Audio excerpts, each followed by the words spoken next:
Jak se vám pracuje s vaší cílovkou na sociálních sítích? Podělíte se o zkušenosti?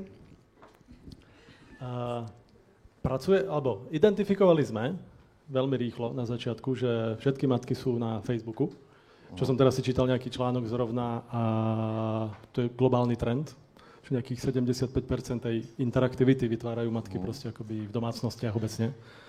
A pracujeme s nimi, máme fanúšikov, si zistíte sami, akoby na Facebooku, nenakupujeme ich, ale proste snažíme sa byť interaktívni, aby to proste akoby fakt fungovalo, dávať rady rôzne, funny obrázky, usmievavé deti a proste blbostičky rôzne. A aby tam z toho proste zase bolo cítiť tú komunitu, takže je to pre nás akoby dôležitý aj komunitný nástroj, aj marketingový, relatívne dobre nám to funguje, aj nám to robí celkom veľké akoby percentá obratov. Ten akoby samotný Facebook, čo je zase asi vďaka tej kategórii, proste, v ktorej pôsobíme. Takže akoby hodne mu venujeme pozornosti, máme na to akoby vlastný tým postavený obsahový, ktorý obecne pracuje s tým obsahom. Takže jestli jsem pochopil, je tam vyvážený obsah, není to pushing prostě produktů.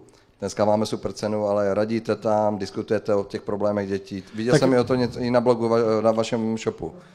Jo, tak je to aj pushujeme do nich proste akoby nejaké tie výrobky, ale ono sa to mení proste každý týždeň, mesiac proste, ono sa to nezobrazuje nikomu, keď neplatíte, ale tak to už asi všetci vieme.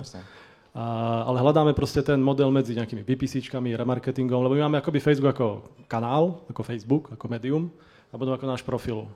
A viacej myslím si, že reklamy akoby ide do toho Facebooku ako kanálu, než akoby ten náš profil, ten sa snažíme držať si obsahový, čistý, ale samozrejme tam uvidíte proste posty a skúšali sme proste, ono sa to strašne zmenilo za posledných 12 mesiacov.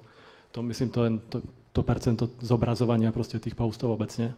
Tak sme mali čas, keď sme postovali 16 rôznych, a aj tak sme vedeli, že neuvidí to každá matka, proste to nejako rozplynie. A tým, že sa tie algoritmy Zuckerbergové proste nikto do nich nevidí a menia sa každý deň, možná týždeň, tak tam hľadáme nejaké kľúčky, ale stále to má byť o tom, že sa tam tá matka má cítiť príjemne, má sa tam vracať. Ona teda asi nechodí na našu zeď, alebo na ten náš profil, ale proste dostáva to do toho, takže hodně tomu venujeme času. A jde významnější rozpočet, třeba v řádu 5% do těch sociálních sítí, nebo je to něco menšího, nebo naopak ještě? To si myslím, že možná aj viac. Aj viac. Ale zase to jako Facebook zase akoby totál. Ty si mi rozuměl? Že to je akoby celkový Facebook, aj akoby do produkcie tých banerov, aj do proste tej reklamy, ktorú tlačíme cez ten Facebook samotný. To si myslím, že ide viacej ako 5%.